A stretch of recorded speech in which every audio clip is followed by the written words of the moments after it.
എല്ലാവർക്കും നമസ്കാരം കേട്ടോ. അപ്പം ഇന്ന് ഒരു പരുന്തിനെ കാണിച്ചിട്ടാണ് നമ്മുടെ വീഡിയോ തുടങ്ങണത്. പരുന്തെന്ന് വെച്ചാൽ ഒരു ചീനവലയുടെ തുഞ്ചത്ത് ഇരിക്കണ കാഴ്ചയാണ് കേട്ടോ. ഈ പരുന്ത് എപ്പോഴും എന്ന് വെച്ചാൽ നമുക്ക് സ്ഥിരം കാഴ്ചയാണ്. ഈ പരുന്തുകൾ എപ്പോഴും ചീനവലയുടെ തുഞ്ചത്ത് വന്നിരിക്കും. നല്ല ഭംഗിയാണ് കാണാനായിട്ട്. പിന്നെ നമ്മുടെ ആകാശം നല്ല ഭംഗിയാണെന്ന്. ആകാശം പഞ്ഞിക്കെട്ട് പോലത്തെ മേഘങ്ങൾ ഇതൊക്കെ നോക്കിയിരുന്നു കഴിഞ്ഞാൽ ഇതിനപ്പുറത്തേക്ക് വേറെ സുന്ദരമായിട്ടുള്ളത് കാഴ്ചകളൊന്നുമില്ല. നമ്മൊന്ന് ഇടയ്ക്കൊന്ന് പ്രകൃതിയിലോട്ട് നോക്കണമെന്ന് മാത്രമേ ഉള്ളൂ. നമ്മൾ വേറെ എങ്ങും പോയി കാണേണ്ടതില്ല. എല്ലായിടത്തും ഉണ്ടാവും. ഇപ്പോൾ ഇവിടെ പുഴയ്ക്കായിട്ടല്ല, എല്ലാവിടെ ഒന്നും ചുറ്റിനൊന്ന് വീക്ഷിച്ച് കഴിഞ്ഞാൽ ഈ കാഴ്ചകളൊക്കെ എല്ലാവർക്കും ഉണ്ടാവും. എല്ലാവർക്കും പുഴയ്ക്കായിട്ടാണ് ഇത്രയും നമ്മൾ പൊക്കി പറയണേന്ന്. പക്ഷേ എല്ലാ സ്ഥലത്തും നല്ല അവരുടേതായ എന്തെങ്കിലും ഭംഗിയുള്ള സ്ഥലങ്ങളോ എന്തെങ്കിലുമൊക്കെ ഉണ്ടാവും. പിന്നെ ഇന്ന് എൻ്റെ പണിയെന്ന് വെച്ചാൽ ഞാൻ കുറേ നാളായി നമ്മുടെ ചെടികളൊക്കെ ഒന്ന് വെട്ടി ഒതുക്കിയിട്ട് ചെടീനെ ഒന്നും ഞാനിപ്പോൾ നോക്കാറില്ല.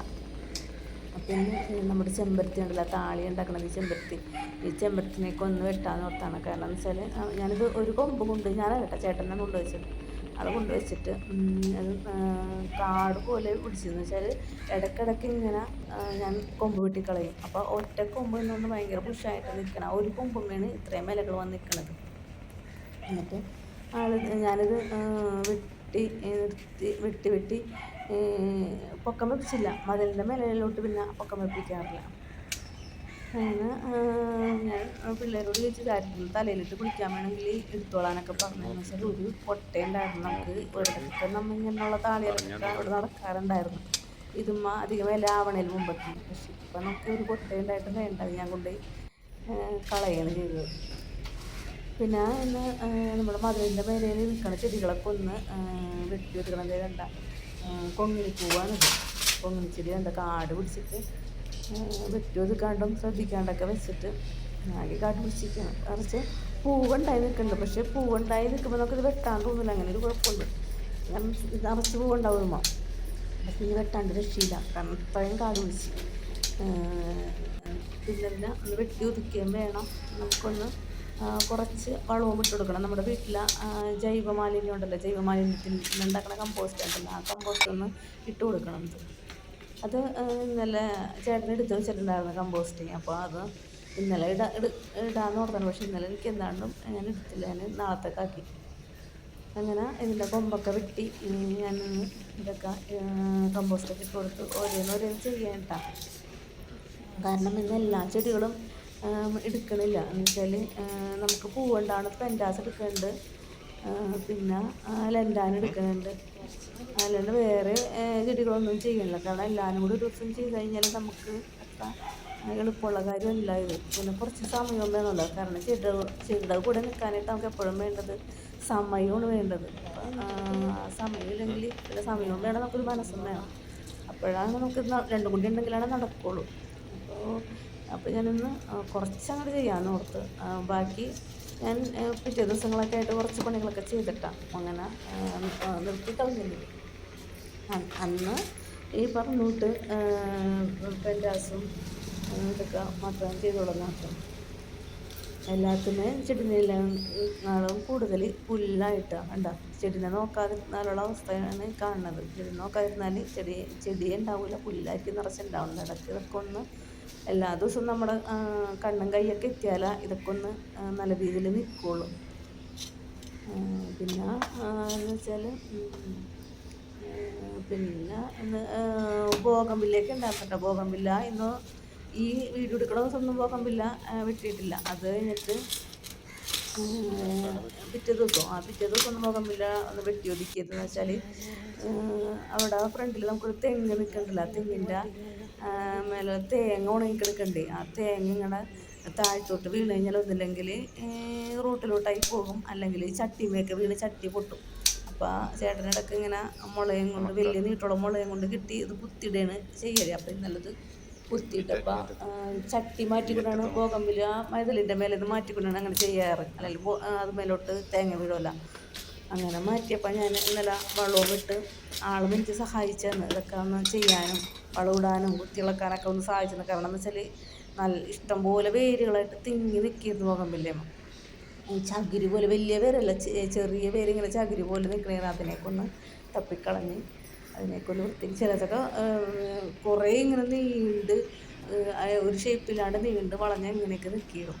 അതിനെയൊക്കെ ഒന്ന് ഷേപ്പാക്കി അങ്ങനെ രണ്ട് മൂന്ന് ദിവസം ഞാൻ ചെയ്തത് ഈ പണികൾ എന്ന് വെച്ചാൽ വിങ്കാ റോസൊക്കെ മേലെ നിന്നിട്ടേ വിങ്കാ റോസൊന്നും നിന്ന് കാണിക്കണില്ല, ഇതൊക്കെ മേലെ നിന്നിട്ട് നമുക്കിതിനെ പൂവൊന്നും കാണാൻ പറ്റണ്ടായിരുന്നില്ല. അപ്പോൾ അതേ ചേട്ടൻ്റെ ചിത്രശലഭത്തിൻ്റെ ഇതൊരു വീഡിയോ പിടിക്കേണ്ട ചിത്രശലഭം ഇരിക്കുന്നുണ്ട് അവിടെ. അതാണ് ഒരു മഞ്ഞ കളറിലുള്ള ചിത്രശലഭമാണ്, കാരണം ക്ലിയറായിട്ട് കാണില്ല എന്ന് തോന്നുന്നു.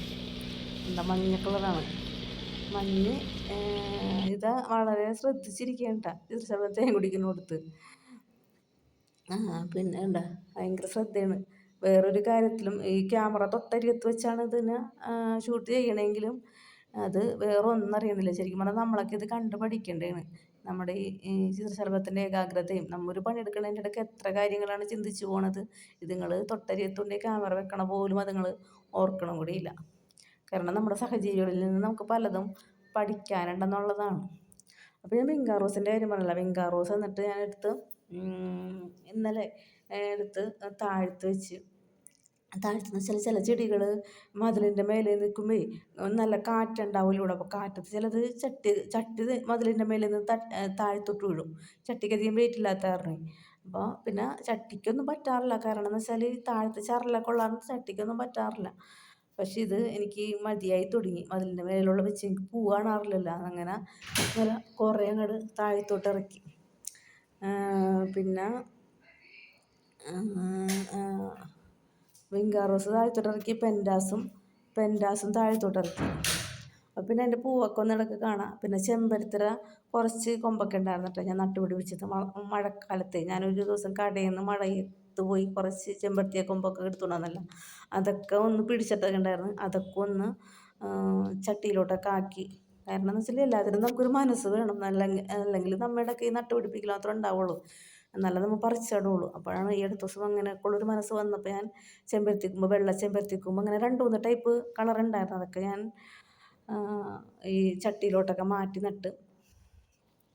അങ്ങനെ ഓരോരോ പണികൾ ചെയ്ത് ഈ അടുത്ത ദിവസം കുറച്ച് ചെടികളിലൊക്കെ വേണ്ടി സമയം ചിലവഴിച്ച ദിവസങ്ങളായിരുന്നു. പിന്നെ ഈ ഇലച്ചെടി ഉണ്ടല്ലോ, ഈ ഇലച്ചെടി ഞാൻ എപ്പോഴും കടലുണ്ടാവും. ഇതിനെ എപ്പോഴും ഞാൻ വെട്ടി നിർത്താറുണ്ട്. ഇത് ബുഷായി വരുമ്പോൾ അപ്പം തന്നെ ഞാൻ വെട്ടും. കാരണം എന്ന് വെച്ചാൽ ഇതിൻ്റെ പൊക്കം എന്ന് വെച്ചാൽ അപ്പുറത്ത് കിടക്കണ ഹാങ്ങിങ് ചട്ടി ഉണ്ടല്ലോ, അതിൻ്റെ പൊക്കം വരെ നിർത്തുള്ളൂ. അതിൻ്റെ പൊക്കത്തിൽ അങ്ങാടി ചെടി വളർന്നു കഴിഞ്ഞാൽ അപ്പം ഇതിനെ വെട്ടും. എന്ന് വെച്ചാൽ ഇതിന് ഇപ്പുറത്ത് നിൽക്കുമ്പോൾ എനിക്ക് ആ ഹാങ്ങിങ് ചെടി കാണണം, അതാണ് എൻ്റെ ആ ഒരു അളവ്. അപ്പോൾ അതിൻ്റെലും പൊക്കത്തിൽ ഇത് വന്നപ്പോൾ ഇത് ഞങ്ങൾ വെട്ടേണ്ട. ഇത് വെട്ടി ഞാനൊരു കൊട്ടയിലോട്ടാണ് ഇടുന്നത്. കൊട്ടയിലിട്ടിടുമ്പോൾ നമുക്ക് അങ്ങോട്ട് കൊണ്ടുപോയി കളയാൻ എളുപ്പമാണല്ലോ. അല്ലെങ്കിൽ പിന്നെ താഴ്ത്തിട്ട് കഴിഞ്ഞാൽ പിന്നെ അവിടെ നിന്ന് വാരി എടുക്കണമല്ലോ. പിന്നെ ഈ ചെടി 2 ചെടിയുണ്ട് കേട്ടോ. ഇതും ഒന്ന് വെട്ടി. ചെടി വെയിലത്തുകൊണ്ട് വെച്ച് കഴിഞ്ഞാലേ അതിൻ്റെ പച്ചലായിട്ടാണ് നിൽക്കുന്നത്. നല്ല വെയിലത്ത് നിൽക്കുകയാണെങ്കിൽ ഇത് എൻ്റെ കൂമ്പെല്ലാം മഞ്ഞലായിട്ട് വരും. അപ്പം നല്ല ഭംഗിയായിരിക്കും ഇത് കാണാനായിട്ട്. അങ്ങനെ ഇതും ഒരുവിധം ഈ ചെടി ഒരുവിധം ബുഷായിട്ട് ഇങ്ങനെ വന്നുണ്ട് കേട്ടോ. ഇതിനെ ഞാൻ പറഞ്ഞിട്ടുണ്ട്, മഷിത്തണ്ട് പോലത്തുള്ള ഒരു ചെടിയാണ്. ഇതിനെ വെട്ടാനൊന്നും അധികം പാടില്ല. പിന്നെ വെട്ടി എൻ്റെ കൈയിൻ്റെയൊക്കെ തൊലി പോയി. കാരണം കുറേ നേരം ഈ വെട്ടണത് എന്ന് വെച്ചാൽ കയ്യിൽ മണ്ണൊക്കെ ആവുമല്ലോ. അപ്പോൾ ഈ തള്ളവിരലിൻ്റെ ഈ സൈഡിൽ മണ്ണായിട്ടേ കത്രയും കൂടി കൂട്ടി പിടിച്ചിട്ട് എൻ്റെ കൈ വേദന എടുക്കാൻ തുടങ്ങിയിട്ടുണ്ട്, തൊലിയും പോയിട്ടുണ്ട്. എന്നാലും ഞാൻ ഒരുവിധം അങ്ങോട്ട് വെട്ടേന്, അതങ്ങോട്ട് ഒന്ന് എവിടെയെങ്കിലും എത്തിക്കണ്ടേന്ന് ഓർത്ത് ചെയ്യണത്. പിന്നെ ഇന്നത്തെ ബോഗൺവില്ല അത്ര വൃത്തിയില്ലാണ്ടൊക്കെ ഇരിക്കുകയാണ്. അത് ഞാൻ പിന്നൊരു ദിവസമല്ല ക്ലീനാക്കിയത്. പിന്നെ അതേ വിങ്കാ റോസിൻ്റെ ഒരു തൈയാണ്ട ഞാൻ അവിടെ നിന്ന് എടുക്കണത്. താനെ മുളച്ചതാണ്. അവിടെ നിന്ന് താനെ മുളച്ചെടുത്തിട്ടുണ്ട് ചട്ടി കൊണ്ട് വെക്കുകയാണ്. നമുക്ക് കേട്ടിട്ടുണ്ടല്ലോ വിങ്കാ റോസ് ഇങ്ങനെ താനെ മുളച്ചെത്തുമ്പോൾ വെറൈറ്റി കളർ പൂവുണ്ടാവുമെന്ന് കേട്ടിട്ടുണ്ടല്ലോ. പക്ഷെ എനിക്കിവിടെ വെറൈറ്റി കളറൊന്നും ഉണ്ടായിട്ടില്ല കേട്ടോ. എപ്പോഴും ഉള്ള പൂവ് തന്നെയാണ് ഈ മുളച്ചതുമ്പോൾ ഉണ്ടാവണത്. 2 തൈ അങ്ങനെ കിട്ടി. 2 തൈയും ഞാനങ്ങനെ ചട്ടിയിലോട്ട് എടുത്ത് വെച്ച്. പിന്നെ ഞാൻ അവിടേക്കൊന്ന് മറ്റേ ചൂലും കൊണ്ടൊന്ന് അടിച്ചിട്ട്, എപ്പോഴൊന്നും അടിക്കാറില്ല അവിടെയൊക്കെ. ചൂലും കൊണ്ട് അടിക്കണ വല്ലപ്പോഴൊക്കെയും, മുറ്റടിക്കുമ്പോൾ ആ കൂട്ടത്തിൽ അവിടെ അടിക്കാറില്ല. അങ്ങനെയൊക്കെ അടിച്ച് ഒരുവിധം ഇന്നത്തെ പണികളൊക്കെ നിർത്തി ഞാൻ. അപ്പോൾ പിന്നെ ആ ചട്ടികളൊക്കെ ഒന്ന് തണലത്തോട്ട് വെച്ച് വിങ്കാ റോസ് വെച്ചത്. ഇന്നത്തെ വീഡിയോ ഇത്രേ ഉള്ളൂ. അടുത്ത വീഡിയോ ആയിട്ട് നമുക്ക് അടുത്ത ദിവസം കാണാം.